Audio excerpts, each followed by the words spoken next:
এক নজরে বাংলার সেরা কয়েকটি খবরে নজর রাখব। সাগরদিঘি পঞ্চায়েত সমিতির মসিউর রহমানের বিরুদ্ধে একাধিক অভিযোগের মামলায় গ্রেপ্তার করল পুলিশ। জানা গেছে তিনি তৃণমূল কংগ্রেসের প্রভাবশালী নেতা ছিলেন। তার বিরুদ্ধে পঞ্চায়েত সমিতির এক আদিবাসী মহিলা কর্মাধ্যক্ষকে মারধর ও তার সাথে দুর্ব্যবহার করার অভিযোগ ছিল। এছাড়াও সাগরদিঘি তাপ বিদ্যুৎ কেন্দ্রের আধিকারিকদের সাথে মারধর ও সরকারি জমি দখলের অভিযোগ ছিল। পরলোক গমন করলেন মুর্শিদাবাদের দমকল বিধানসভার বিধায়ক জাফিকুল ইসলাম। দীর্ঘ প্রায় 1 মাস ধরে কলকাতার একটি বেসরকারি হাসপাতালে তিনি চিকিৎসাধীন ছিলেন। বিজেপি শাসিত রাজ্যগুলিতে পরিযায়ী শ্রমিকদের হেনস্থা ও অত্যাচারকে ঘিরে বিধানসভা উত্তপ্ত হয়। স্লোগান ও পাল্টা স্লোগান দুই দলের মধ্যে চলে। অবশেষে সাসপেন্ড করা হয় বিজেপির 6 জন বিধায়ককে বিধানসভা থেকে। উত্তপ্ত বিধানসভায় হঠাৎ অসুস্থ হয়ে পড়েন বিজেপি বিধায়ক শঙ্কর ঘোষ। কোনো মতে বিরোধী দলনেতা শুভেন্দু অধিকারী ও তার সঙ্গীরা তাকে বিধানসভা থেকে বের করে নিয়ে আসেন। বছর ঘুরলেই 2026 বিধানসভা।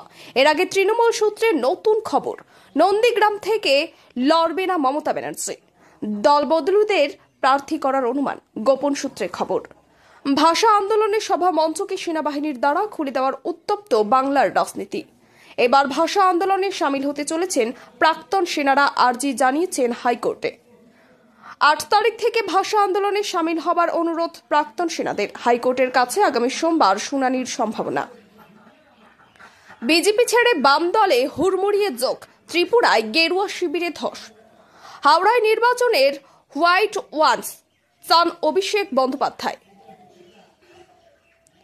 ডায়মন্ড হারবারের সাংসদ কুয়ামাক স্ট্রিটে বৈঠক করলেন। হাওড়া গ্রামীণ ও সদর নেত্রীদের সঙ্গে সাথে ছিলেন রাজ্য সভাপতি সুব্রত বক্সী। শিক্ষক দিবস নিয়ে শাসক দলের বিরুদ্ধে বিস্ফোরক মন্তব্য করলেন বিরোধী দলনেতা শুভেন্দু অধিকারী। তিনি বললেন, 5ই সেপ্টেম্বরের আগেই শিক্ষক দিবস রাজ্যের উদযাপন লজ্জার জায়গা নেই। বিধানসভার শোরগোলকে কেন্দ্র করে শাসক দলের বিরুদ্ধে তীব্র কটাক্ষ করলেন বিরোধী দলনেতা শুভেন্দু অধিকারী। তিনি রাহুল গান্ধীর কথা স্মরণ করে আইনি পদক্ষেপের হুঁশিয়ারি দিলেন শাসক দলকে। মতুয়াদেরও অপমান, এবার মহুয়ার বিরুদ্ধে মমতা ব্যানার্জিকে চিঠি। উল্লেখ্য, কিছুদিন আগে তৃণমূল কংগ্রেসের সাংসদ মহুয়া মৈত্র বলেন যে সারা ভারত তৃণমূল কংগ্রেসের ভোটের সময় সনাতনী। এছাড়াও যেসব জায়গায় সনাতন ধর্মের মানুষেরা রয়েছেন সেসব বুথে বিজেপি ভোট বেশি পায়। তার এই মন্তব্য ঘিরে তোলপাড় রাজনীতি। তার মন্তব্যে মতুয়া সম্প্রদায়রা বলেছেন যে তাদেরকে অপমান করা হয়েছে। এ নিয়ে তৃণমূল কংগ্রেসের অপর সাংসদ মমতা বালার অনুগামীরা মহুয়া মিত্রের বিরুদ্ধে রাজ্যের সুপ্রিমো মমতা ব্যানার্জিকে চিঠি লিখেছে। বারবার নাম করে মিথ্যাচার। এবার কুণাল ঘোষের বিরুদ্ধে 100 কোটি টাকার মানহানির কেস করলেন বিজেপি নেতা তথা অভিনেতা মিঠুন চক্রবর্তী। দাগী অযোগ্যদের তালিকায় এবার বিজেপি নেতার ছিলেন নাম। ঘটনাটি ঘটেছে যাদবপুরে। সাগরদিঘি পঞ্চায়েত সমিতির মসিউর রহমানের বিরুদ্ধে একাধিক অভিযোগের মামলায় গ্রেপ্তার করল পুলিশ। জানা গেছে তিনি তৃণমূল কংগ্রেসের প্রভাবশালী নেতা ছিলেন। তার বিরুদ্ধে পঞ্চায়েত সমিতির এক আদিবাসী মহিলা কর্মাধ্যক্ষকে মারধর ও তার সাথে দুর্ব্যবহার করার অভিযোগ ছিল। এছাড়াও সাগরদিঘি তাপ বিদ্যুৎ কেন্দ্রের আধিকারিকদের সাথে মারধর ও সরকারি জমি দখলের অভিযোগ ছিল। পরলোক গমন করলেন মুর্শিদাবাদের দমকল বিধানসভার বিধায়ক জাফিকুল ইসলাম। দীর্ঘ প্রায় 1 মাস ধরে কলকাতার একটি বেসরকারি হাসপাতালে তিনি চিকিৎসাধীন ছিলেন। বিজেপি শাসিত রাজ্যগুলিতে পরিযায়ী শ্রমিকদের হেনস্থা ও অত্যাচারকে ঘিরে বিধানসভা উত্তপ্ত হয়। স্লোগান ও পাল্টা স্লোগান দুই দলের মধ্যে চলে। অবশেষে সাসপেন্ড করা হয় বিজেপির 6 জন বিধায়ককে বিধানসভা থেকে। উত্তপ্ত বিধানসভায় হঠাৎ অসুস্থ হয়ে পড়েন বিজেপি বিধায়ক শঙ্কর ঘোষ। কোনো মতে বিরোধী দলনেতা শুভেন্দু অধিকারী ও তার সঙ্গীরা তাকে বিধানসভা থেকে বের করে নিয়ে আসেন। বছর ঘুরলেই 2026 বিধানসভা। এর আগে তৃণমূল সূত্রে নতুন খবর, নন্দীগ্রাম থেকে লড়বে না মমতা ব্যানার্জি। দলবদলুদের প্রার্থী করার অনুমান, গোপন সূত্রে খবর। ভাষা আন্দোলনের সভা মঞ্চকে সেনাবাহিনীর দ্বারা খুলে দেওয়ার উত্তপ্ত বাংলার রাজনীতি। এবার ভাষা আন্দোলনে সামিল হতে চলেছেন প্রাক্তন সেনারা, আর্জি জানিয়েছেন হাইকোর্টে। 8 তারিখ থেকে ভাষা আন্দোলনে সামিল হবার অনুরোধ প্রাক্তন সেনাদের। হাইকোর্টের কাছে আগামী সোমবার শুনানির সম্ভাবনা।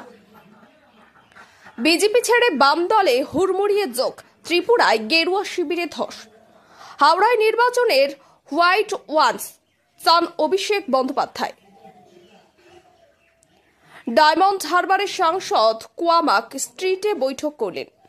হাওড়া গ্রামীণ ও সদর নেত্রীদের সঙ্গে সাথে ছিলেন রাজ্য সভাপতি সুব্রত বক্সী।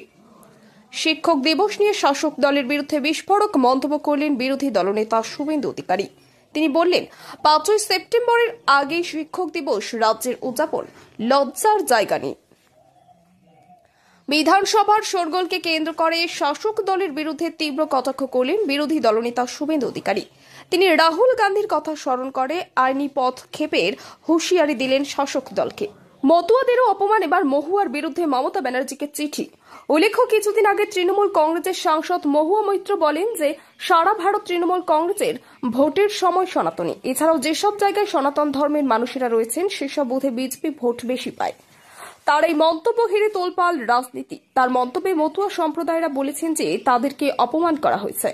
এ নিয়ে তৃণমূল কংগ্রেসের অপর সাংসদ মমতা বালার অনুগামীরা মহুয়া মিত্রের বিরুদ্ধে রাজ্যের সুপ্রিমো মমতা ব্যানার্জিকে চিঠি লিখেছে, বারবার নাম করে মিথ্যাচার।